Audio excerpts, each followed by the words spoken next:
Welcome into the Benchwarmers Podcast here in the Export Beer Garden Studios for the ACC. My name is Manaia Stewart. I would say I'm making my debut, but I was on the podcast where we talked to LeVar Ball. But joining me today in the studio is Adam Pormana. Good afternoon, Adam. How are you, mate? Good afternoon, mate. No, I'm good. I'm holding up the fort for the people that get the week off. You know, Yeah. I think Ben Boyce may have the week off, and I'm pretty sure that means Joel's given himself the week off. Is that right? Well, Is that how that works? I just presume so, right? You know, like the Pants Man. Surely he's out and about, having a great time. He'll be recovering from a long Easter weekend and a massive Easter weekend in the NBA as well. Not only did I make my debut on the Benchwarmers here today, I made my debut in the NBA as well. There's a bloke in the NBA who got signed to, he was in the G League team for the Memphis Grizzlies, right? And he got called up. Kenneth Lofton. He was my favourite player in the draft. This is a bloke who I believe leads the G League in BMI. He has a worrisome BMI for those of you general practitioners out there. He's a stocky gentleman. He lives in the post. He's probably undersized for a forward. I think, was he like 6'7", 6'8" tops? He's not overly massive, but No. I'm Māori, and so are you. So are you. Kia ora. And I feel like the BMI statistic for people with slightly darker skin is not a it's- really fair complexion of how the body works, right? It's a colonial metric, whatever way you want to skin that one. So yeah, like All Blacks, they always say that Dan Carter was obese when he was playing just because of the size of him. Yeah, but look at him. Yeah, absolutely. And Kenneth Lofton, on debut, 42 points and I believe 14 rebounds as well. But it was the highlights for me. It was the way he did it. He was putting people in the spin cycle. I don't know if this video is out on social media yet. If it's not, it will be this week, I think, of me putting Ben Boyce into the spin cycle in the post. That will definitely be out later this week because we do have something to give away with that as well. So Yeah. do look out for that. We have, I'd say, some special merch. Yeah, well, so this was when we were interviewing LeVar Ball. That video is going to go out this week as well, so you can check that out. Afterwards, there was a hoop set up outside the studio, and we got to shoot some hoops. I had a couple of hook shots over LeVar's head. Which I'm really sorry I did not catch that on film. Yeah. I do apologise. There is footage of it somewhere. And then we played a bit of a 2-on-2. It was me and the notorious Pantsman Joel Harrison, and we took on Ben Boyce and New Zealand recording artist Vince Harder. And I put Ben Boyce not only in the spin cycle, but in the hurt locker. And when you see that footage come out, you'll see why I'm sort of comparing myself to Kenneth Lofton Jr. I mean, he looks like he's got a low centre of gravity. Correct. He's got an awful hairdo. He's got the little, like, weird braids, sort of Travis Scott, but short. Yeah, I was trying to figure out what kind of animal he looked like. I was thinking like Teenage Mutant Ninja Turtle kind of thing, or Kung Fu Panda. yeah, possibly. Also with a lot of strength and just really underestimated. He's my favourite kind of player, though. Those sort of like, he's an old school player. He was playing for Memphis. He kind of looked like Zach Randolph back in the day. You know, and Zebo used to come out with the headband? The headband on, just go to work. He had the worst, like, fat guy build body of all time, Zach Randolph, but he'd give you 20 and 10 every night. Lefty, unorthodox. So's Kenneth Lofton. He's a lefty. He was hitting spin moves, step backs in the mid-paint. I just think this happens every year in the NBA, where in these last sort of week or so, players just come on like a 10-day contract and just ball out. How many people did we see almost hitting a triple-double? How many people did we see putting up career highs in points? For teams that, like, either aren't going to make it into the play-in tournament or are actively tanking to get Wembanyama, who I think Detroit got in the end. But yeah. Well, it does beg the question, though, how many teams, if they just had a little bit more faith in someone they have on the, the outer edges, like I'm just reading here that he, his first career NBA start scored the most points by a rookie in his franchise. So imagine if they just rolled the dice a few months earlier. Yeah. He could have been a bit of a handful, especially in the Grizzlies. They're a bit of a rough and tumble side, so yeah, he would have fit in perfectly. And look, it's only one game, but that technically means he's better than Ja Morant. Oh, well, yeah, if you're looking at one game, one by one, especially on the rookie start, like yeah, I do wonder if, because their team's obviously built around Ja Morant, and while I don't have any questions about whether Kenneth Lofton Jr. would be an absolute weapon at the strip club, I think he would be tremendous. I don't think he'd be out of place there. I I think he's his own gun or his own weapon as well. I don't think he would have to have pulled out a gun. So No. because he is it, right? He is that lethal weapon. Well, so, imagine if instead of pulling out a gun out of his pants, Ja Morant pulled out Kenneth Lofton Jr. from his pants. I mean, he probably wouldn't have had to sit those couple of weeks out. But I think what I was getting at is I think the reason that they haven't been playing him is because you really can't put a bloke like that out on the floor and expect him to run up and down with Ja Morant. Like, it really changes the geometry of the floor when you have to put like the round mound of rebound out there. You know, he's a unique kind of player, and that's why I love him. But I just don't know that he fits that team. I hope that a team out there is watching that game, and a team that's floundering next year that doesn't get Wembanyama but is still floundering trades for him, and they just feature him, because I would subscribe to League Pass of that team only. Yeah, just to watch that one single man alone, and he's the face of. I would say your older gentleman who used to think he was pretty good back in the day, sits on the couch and like absolutely rates himself. He's the perfect shape of that man, yes, but he's an absolute weapon. He's exactly who you want to get behind, which is the majority of the people watching the sport, right? So so why not jump that? That's a bandwagon most people could jump on. I cannot relate to LeBron James. The man can jump out of the gym. He could pick, chewing gum off the top of the backboard. He weighs about 120 kilos, probably can relate to that part. But I've always thought of myself as like 5'10" Boris Diaw when I'm out there on the court. I can pass a little, I've got a little bit of an outside shot if there's no one near me. I won't break your ankles.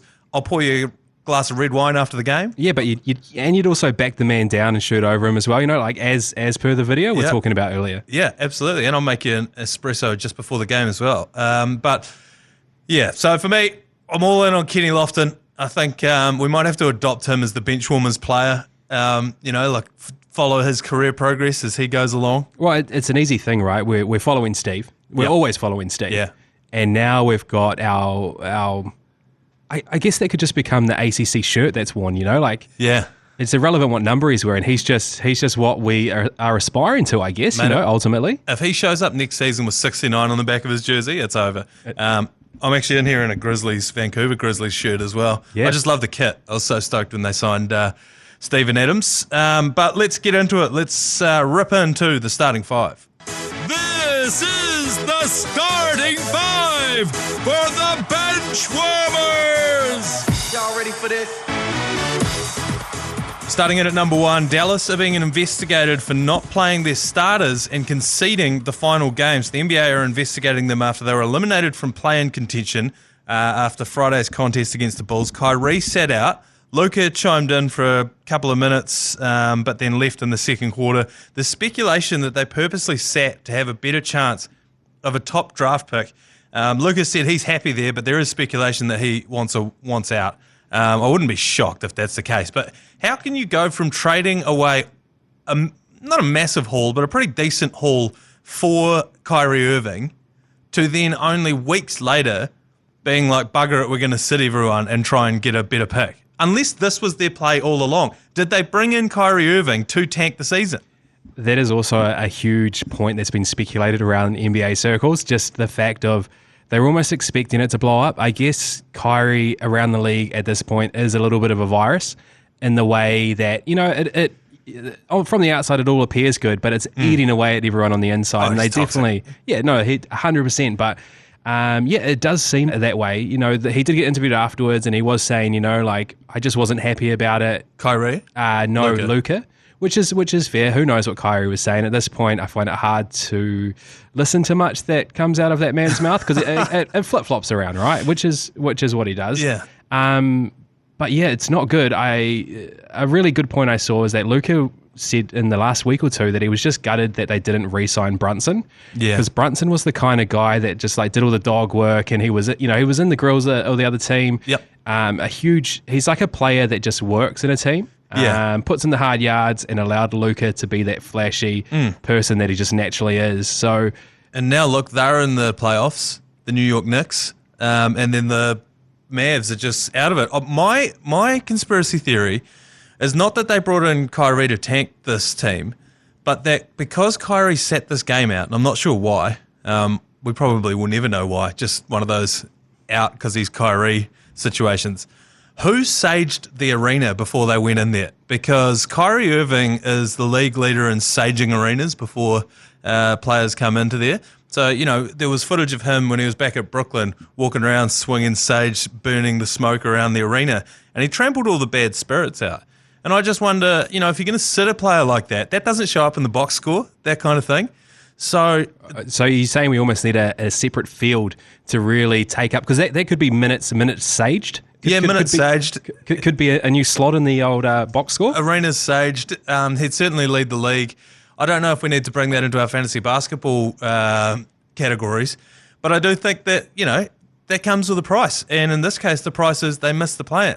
But wouldn't you, if you've got, I think Bill Simmons might have said this on his podcast yesterday, but if you've got a guy like Luka Doncic, don't you just go, bugger it, let's get into the play-in. We could win one game. Now we're in the playoffs. Luka can beat a team in a series by himself. He's proven that. Well, he kind of basically did that last year. He's just a man for a big moment. Yeah. And he's literally built for it.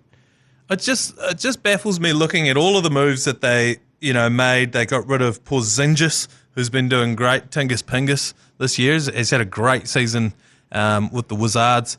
And they got rid of Brunson, as you mentioned. Dorian Finney-Smith has gone from there as well. Spencer Dinwiddie was there for a cup of coffee and then buggered off.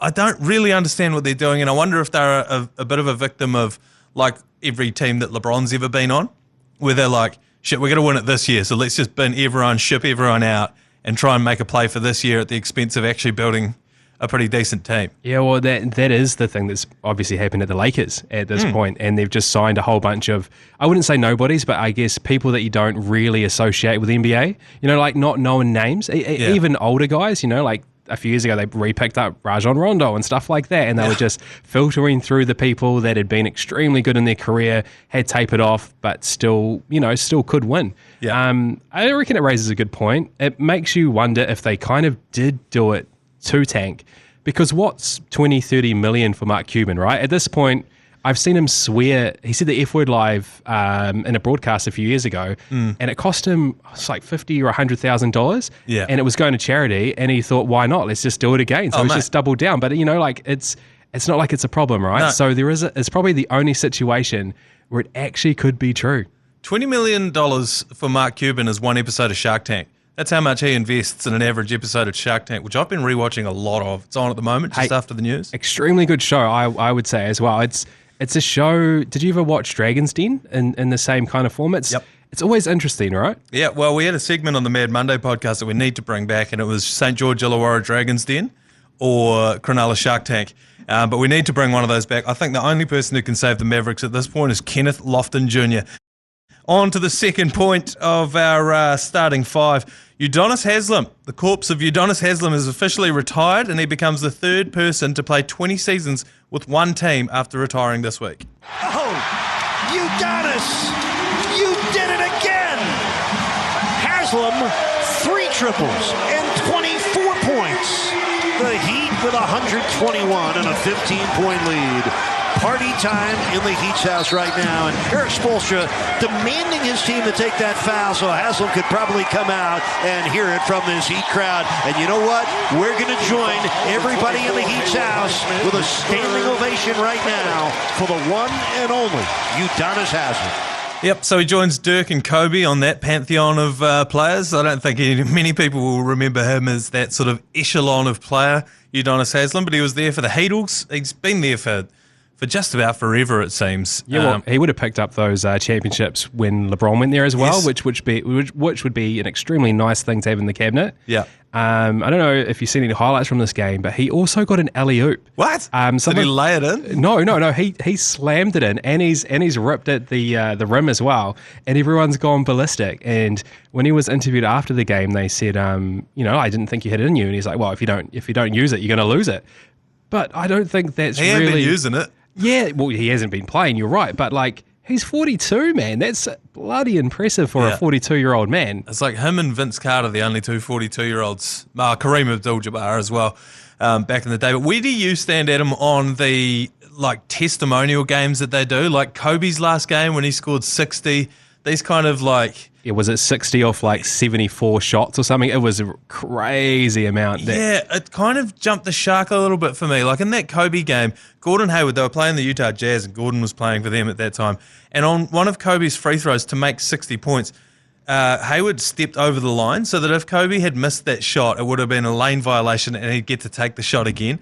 I just think it kind of cheapens it. Like, I don't know, how many shots did we put up? He put up. I shouldn't have asked you that because I know you didn't do the research on it. But I just like when they keep force feeding a dude and the other team's sort of in on it as well, like the season's over. If he had to come out mid-season, rocking the rim, hitting threes, giving post-game quotes, that's not the Udonis Haslem I remember from this season. Yeah, well, it is. I did see another clip where the team issued him a rocking chair as on the way out, which is really good banter from a team. Bam Adebayo brought him a rocking chair out at halftime. I thought that was kind of disrespectful, if I'm honest. Yeah. Oh, yeah. But I guess all is fair as a 42-year-old exiting the game as a pro. I would say I kind of liked what Gordon Hayward did because you want the fairy tale of the 60-point on the final. Because I guess for Gordon, I'm thinking as if I was him, he probably idolized Kobe at one point, right? So he, in his mind as well, he wants that fairy tale. It's not just for Kobe. It's not for the people. Like I could imagine Hayward's like,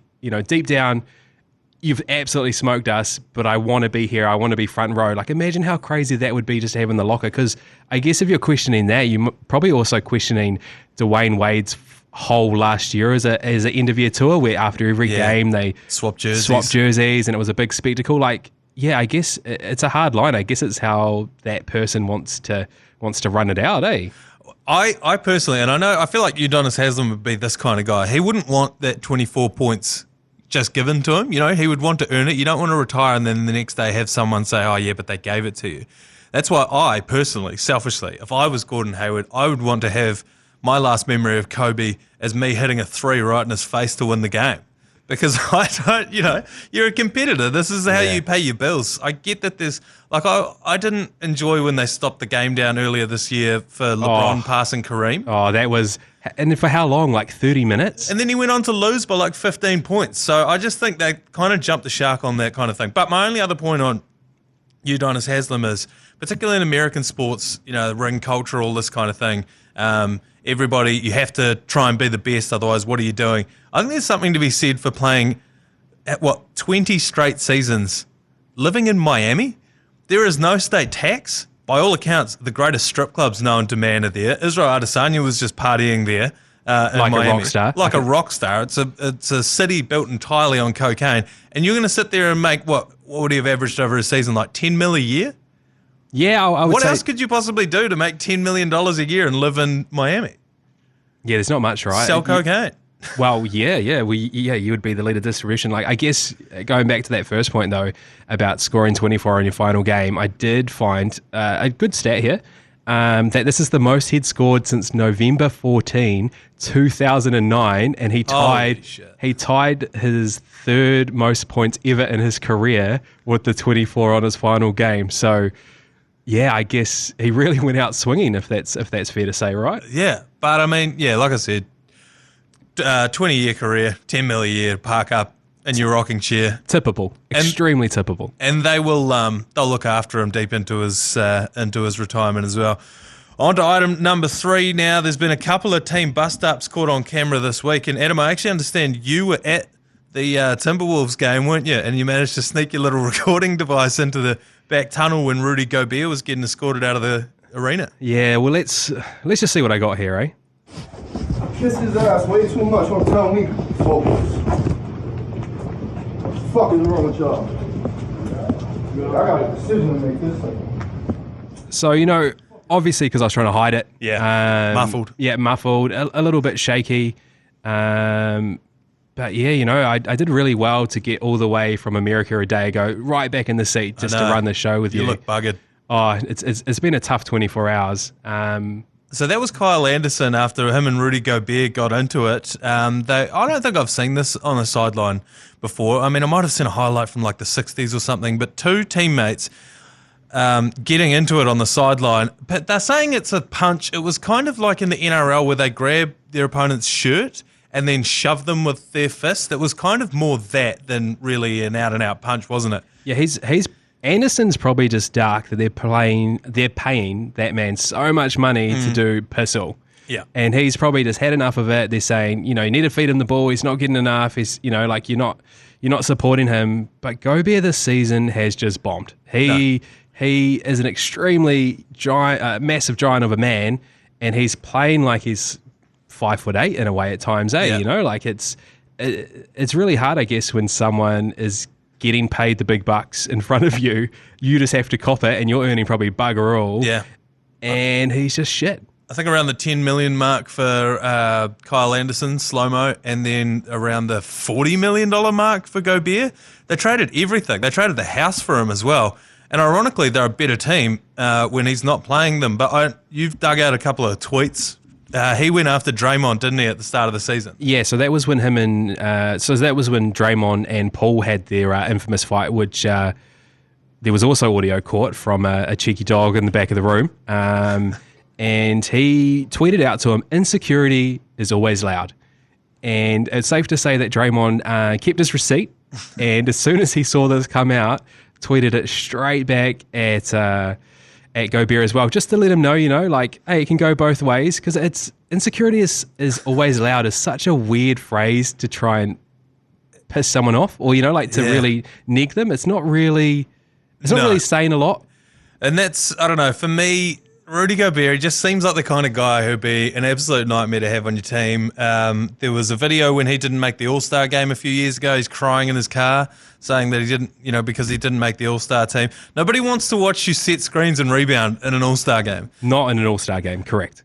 He was also famously the player that brought COVID to the NBA. And to be honest, it felt like that was when the pandemic started for me. There was all these this thing's been shut down, that thing's been shut down. When they evacuated an NBA arena because Rudy Gobert had got COVID, the day before he was trying to make a joke about having COVID and rubbing all of the microphones at the press conference. Then the very next day the NBA gets shut down. Because of him. Eventually COVID was going to make its way in there, and it was going to be someone that had it first, but of course it was Rudy Gobert. And now this, I don't know how much longer he's got on his contract, but I don't think he'd be getting paid a whole lot more. You can't tell me that you'd rather have Rudy Gobert than Steven Adams on your team right now. Not right now. Even I'd rather take an injured Steven Adams than a piss poor Rudy Gobert right now. I would rather have Kenneth Lofton Jr., if I'm honest with you. Well, he sounds like the fill gap for any team that really wants to make improvements and really make the finals, right? Get him into the Timberwolves. Now, I didn't see the second one, but there was a second bust up this week in the NBA, wasn't it? Yeah, so it was Highlands and Plumlee for the Clippers, and they went face to face as if they were almost going to give each other a little kiss. Yeah. Bit of a push and shove. But it's kind of like a really niggly time for this team because they're about to go into the playoffs. And so it makes you wonder if it's like a similar situation, they're just sick of each other at this point, or is it just about to bubble over right before things are about to get extremely serious? Well, have a think about this. Bones Highland had been coming off the bench for the Nuggets, and he had a couple of games where he lit them up. Then all of a sudden he falls out of the rotation. We don't hear from him again. And then I think he was traded for a washing machine and some chewing gum to the Los Angeles Clippers. Probably, and a six-pack. And you've got to think to yourself, well, if we've got this guy, I would sort of compare him to like Emmanuel Quickley's probably the best comp for Bones Highland. He's just a gunner off the bench. And then he's just fallen out of favour with that team, traded for absolutely nothing when they could have done with a point guard as well, Denver. So there's obviously something going on behind the scenes where this guy might be a bit of a dick. Oh, so there is a high chance he's just called him out. He's just called a spade, yeah. And this is the aftermath of it. Yeah, and so Plumlee was traded to the Clippers at the same time that Highland was. So these two don't know each other at all. And so I think this has just come to a bit of a head.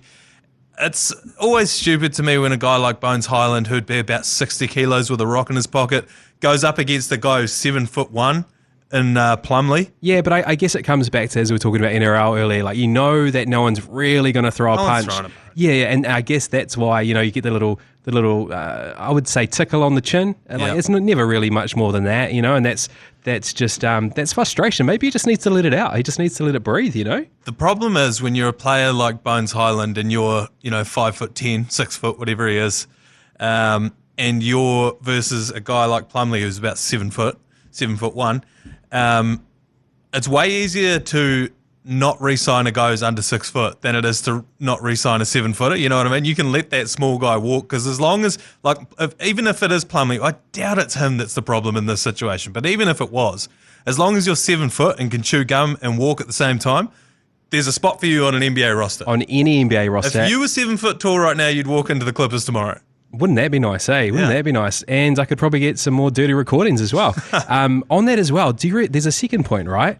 Do you think he ever thought about, if you pissed off one brother, you're going to have the other brother there to smash you as well? Yeah. Like, do you really think he thought that through? Because, like, not only is he trying to fight one, if he squares up against the other Plumlee brother, that could cause some problems for Highland as well. Well, there's like 4 of them, aren't there? Yeah, and I think there's 2 actively in the NBA. I think the greatest thing to ever happen to professional basketball was Mr. and Mrs. Plumlee meeting each other, because they have just gone on to breed some Massive specimens. I was going to say role players, to be honest. Well, not wrong. Not wrong, but it's that same thing. 7 foot, can chew gum, can walk. I don't think we're going to be seeing much of Bones Highland in this playoff series. On to the next item in the starting 5. The 2023 stat leaders have been announced. Obviously, the season wrapped up. So these aren't really, they're not awards as such. These are just like per game stat leaders, but they do indicate towards awards, really, don't they? Yeah, well, in a way, I guess some of it influences the MVP in that as well, because like we head off the top, we got Jaren Jackson leading blocks with 3. That's ridiculous. 3 blocks a game is preposterous. Yeah, no, it's not bad. James Harden with assists with 10.7, let's say 11. Yep. OG Anunoby, steal leader with 1.9. Always, if you're the steal leader in the league, always impressive. Well, between OG and Jaren Jackson, they could win you a category all season in fantasy just by themselves. Yeah. And then next up we have Sabonis, the rebound leader with 12.3 per game. And then weirdly, I don't know why this year they've broken up the scoring leaders into 3. So you have Giannis with points per minute, you have Joel Embiid with points per game, and then you have Jason Tatum with total points. It makes me wonder if they've done this to try and not show their hand of who is in the lead for the MVP as well. You're not trying to, you're leaving it to the top 3 guys and you're like, come on, they're all pretty close. Let's not give anyone any kind of ideas here. Let's just run with it. What I think it is it's to penalise people for being unavailable for games. Because when you look at Joel. Like Joel, yeah. Although having said that, he was available for more this season than he has been recently. So he's got points per game. Giannis points per minute, because they actually don't play him that many minutes, often because they're blowing teams out. But he's also just a very, very efficient scorer. And then Jason Tatum, who's just played clearly more games, hasn't been injured this year. Yeah, and he does play some long minutes. And he's just an exceptional talent, that dude, eh? Yeah, but also majority of his points were scored before the All-Star break. He's been pretty slow since then. But that's even more impressive, right? Because then after the break, no one's really been able to claw it back. So he's just gone on an absolute tear for it to be pulled back. Yeah. So with that being said, I mean, does Jaren Jackson take out Defensive Player of the Year for you?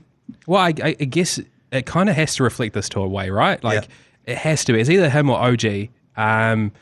You'd have people like Draymond saying that they're the Defensive Player of the Year and men like that really feel like they need to let everyone know that. But why not? Yeah. Especially someone that's not in the direct limelight all the time, who's just been grinding this whole year. Give the man a shot, eh? Yeah, brilliant. All right, on to point number 5 of the starting 5. The playoffs have begun. By the time you're listening to this, we're recording this on Tuesday. By the time you're listening to this, you may have already seen the first game of the play-in tournament. But we are going to go through that. Now, for me, it's a little convoluted. You really need to be able to look at the picture of the play-in tournament to figure out who can go where. So the Pelicans are playing OKC. The Lakers are playing Minnesota. Now, that's the interesting one for me. Minnesota obviously have just had the dust up between Gobert and Kyle Anderson that you... And it is noted that Gobert is suspended for the first game. But that's the interesting point, because the Timberwolves are actually better when he doesn't play.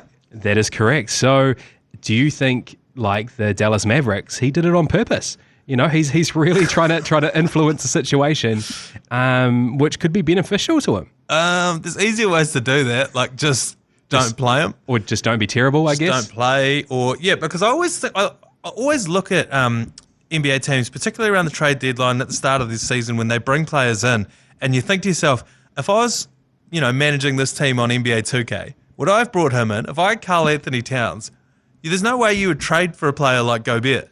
And Not even close. And inevitably, they always do it, and you go, oh, well, they know more than I do. It's the actual NBA versus 2K. And every time I find that it circles back around to being like, oh, no, yeah, that didn't make sense. Yeah. And that's where they're at now. Well, I guess sometimes they're just looking at moving money and stuff as well, but it does seem like a pretty terrible move at this point, right? Yeah, and I just can't see LeBron losing in a one-game elimination game. You know, I still think, as old as he is, when the aliens come down and say, send your best five, you know. He's there. He's there right along Kenny Lofton.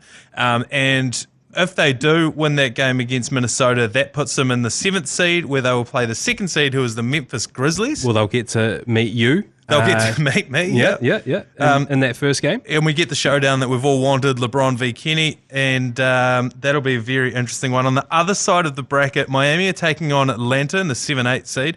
I just can't see Atlanta winning an elimination game against Eric Spoelstra, Jimmy Butler, Bam Adebayo. Oh, they're just a quality side, and they're all, with Jimmy Butler there, they're all just hard workers, they're grinders. They've probably just been waiting for this moment to really take off. Oh, right? They're a yuck team to play against. Oh, yeah. You get bullied. You get bullied, basically, right? It's the equivalent of a UFC fight that's exclusively on the ground. There's no knockout punches. You know, no one's hitting big threes. Jimmy Butler is going to score 53 free throws. He's not going to turn the ball over. There's going to be some ugly, knockabout balls, and I just can't see Atlanta winning that kind of game. Just quickly, though, we just talked before about Udonis Haslem being retired, and they gave him his big goodbye ceremony. They got another game to play. Does that mean that we will not be seeing Udonis Haslem? You don't think that Udonis will be playing in this game? I was trying to look that up beforehand, and I've been looking on a few sites, and it doesn't clearly say. It just says that he has retired in the final game of the regular season, which it just seems bizarre. I know. He just scored 24 points. You got to start him, don't you? At the very least, right? Because he's on he's in good form. He's on fire. But yeah, I don't know. It's I guess it might just be an NBA thing that they give the person that kind of highlight in the final game when everyone can be there and all your normal fans are there. Because obviously it obviously becomes a lot more expensive, a little bit more exclusive by the time you get to the playoffs. So, Good question.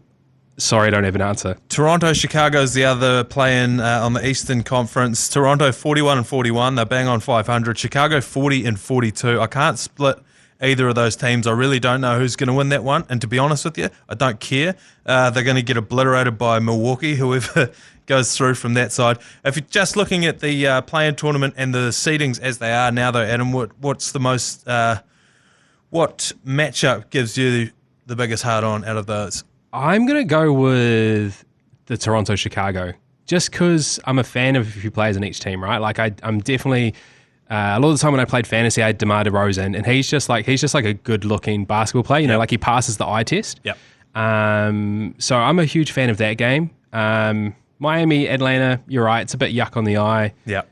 And a little part of me wants to see OKC get into the next round to face Denver because you just never quite know how well they're going to be. Such a young side. If anything, getting into a playoff game this early with such a young side could be great for the next few years. Yep. Because they've got a few really good quality players coming up as well. So, I would say it's, for me, definitely Toronto, Chicago. Yeah. Shai Gilgeous-Alexander playing against Denver is the exact kind of player that gives them fits. You put him in a pick and roll, he can absolutely torture Big Chungus, Nikola Jokic. So I wouldn't mind seeing OKC go through. Plus, if the Pelicans went through, you'd just be like, oh yeah, but they're missing Zion, so what are they really? What can we read into this? But I agree with you. Toronto, Chicago will be the hardest one to pick, and that leads us nicely into our TAB Good Punt. TAB Good Punt. Good Punt. Good Punt. Good Punt. All right, so for the purposes of you being able to follow this bet along, we've gone for the Bulls game, which is on the Thursday. You'll be listening to this on the Wednesday. And I've gone on, I know you mentioned before, he's one of your favourite players. He might be my favourite player. Well, and that's second favourite. Second favourite player, yeah. And that is DeMar DeRozan. And I am on him, we are on him, to score the first basket. Now, we've put a $100 bonus bet, thanks to our good mates at the TAB, on that. Once we fill the kitty up at the ACC, we're going to dish it out to about 10 of yous. So follow along online and on every podcast and commentary that we do as well. Give us a hand as well, if you can. Give us a bit of feedback. how we can fill that kitty a bit quicker. That's paying $8.20. So I'm looking to fill the kitty in one fell swoop. $820 back for that one. Wow, it'd be $720 because of the bonus. My theory is they kind of force feed DeMar DeRozan to start games. Why wouldn't you? Why wouldn't you? He's got one of the most unique games that we see in the NBA. He looks very much like a 90s basketball player. I don't want to compare him to Jordan because that's not what he looks like, but he's in a Bulls uniform.